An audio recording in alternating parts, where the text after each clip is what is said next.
Next up in our ACC preview is the NC State Wolfpack. And Dalton, this has been a team that's been kind of the model of consistency under head coach Dave Doran, who's heading into his 12th season as the head coach of the Wolfpack.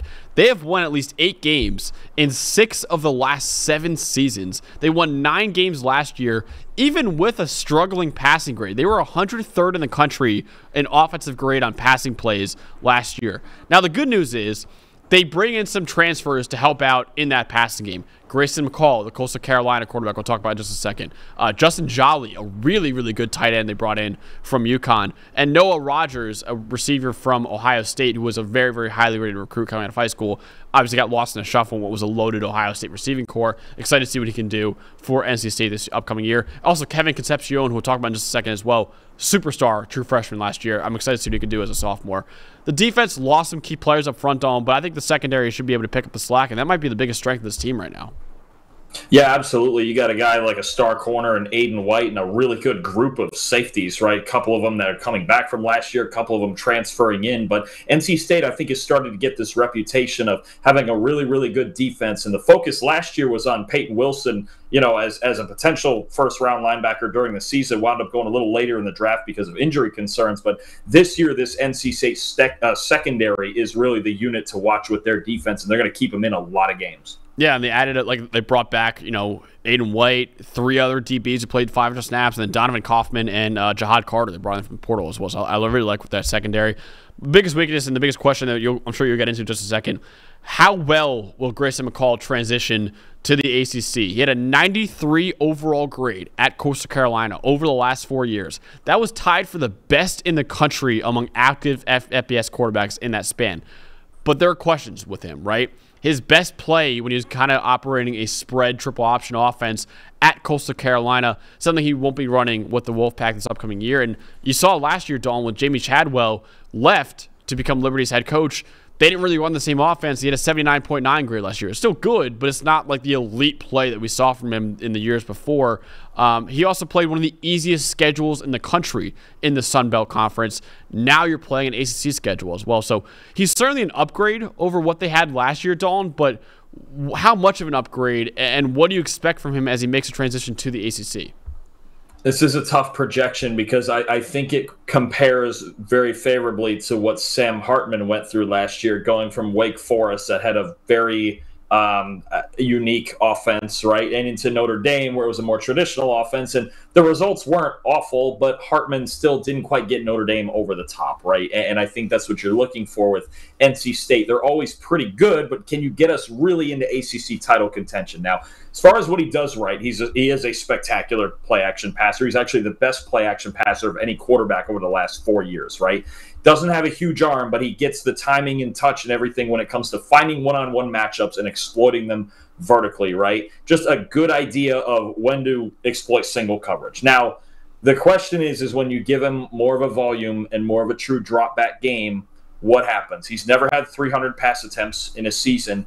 And Max, he's had 9 games in his career with 30 pass attempts, right? So pretty low volume passer at Coastal Carolina. But in those 9 games, he's only won 3 of them, right? So you really, I don't think it's, you know, a lot of that scheme. It's not that they're trying to hide McCall or anything, because he was spectacular at Coastal, right? But can he be one of those guys? Just like, you know, the question with Hartman and Notre Dame last year, can he be that guy to get us through, you know, an Ohio State game, or in this, you know, in this case, if they're playing a Clemson or a Florida State or somebody like that, can he drop back 35, 40 times just in the shotgun without all the gimmicks and win a ball game, right? Because his production in non-play action scenarios is a lot lower than it is when he has play action and he has all that scheme with it. Yeah, definitely. And one guy he's going to rely on next year is Kevin Concepcion as his top receiver. He entered Raleigh, Dalton, as only a 3-star recruit, but he was the most productive true freshman receiver that we had in college football last year. He led all true freshmen in receiving yards with 845, yards after the catch with 527, and receiving yards after contact with 226. He also had 10 receiving touchdowns. That was 4 more than any other true freshman in the country last year. So he's a really speedy player. He was open on 86% of his targets last year, was in the 92nd percentile of FBS receivers.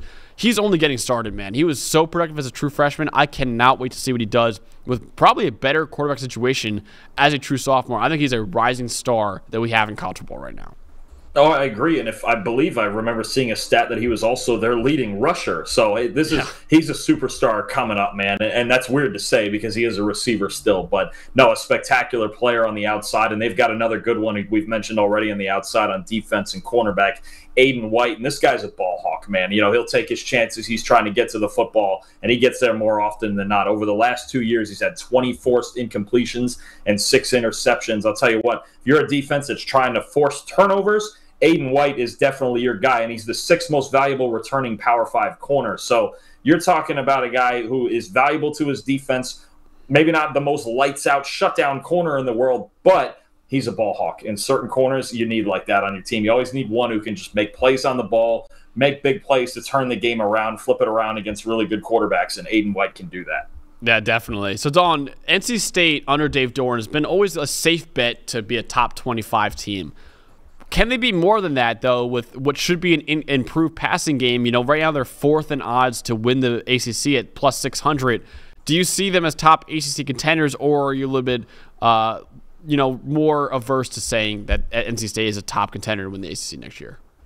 Man, McCall feels like one of the biggest X factors in the conference, doesn't he? Because at NC State, they're consistently knocking on the door, but it's never opening for them, right? And 2 years ago, Devin Leary kind of struggled after a really good 21. Last year was Brennan Armstrong, who just didn't give him as much as they needed to when he came over from Virginia. And now it's McCall. They're just going to keep trying until one of them kicks the door down, right?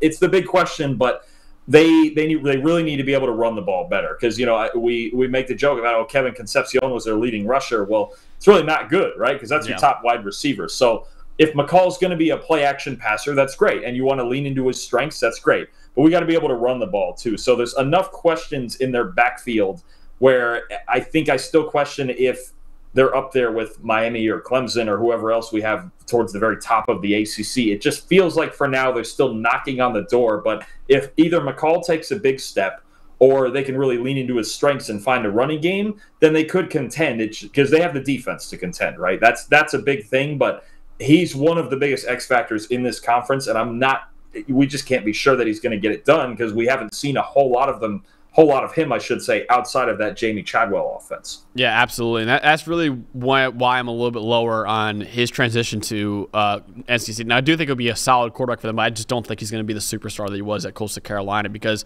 he looked really good last year, but not like the superstar he was. And now you go to a much harder schedule. That's where I'm getting a little more scared because, you look at their schedule right now, Dalton. They play Tennessee as one of their non-conference games. They're at Clemson. They play North Carolina. It actually is one of the easier schedules we have, actually the second easiest according to our power rankings in the ACC. But at the same time, Tennessee is a tough game, right? So that's going to be really interesting to see how they handle that game. But I think with that schedule, they definitely could be contenders if Grayson McCall is anywhere close to as good as he was at Coastal Carolina in the years that he was there. Even an 80 grade would be great, right, for NC State. But if he's not, and if he struggles, that could hold them back from being true ACC contenders. But that's what we got for our preview of the North Carolina State Wolfpack.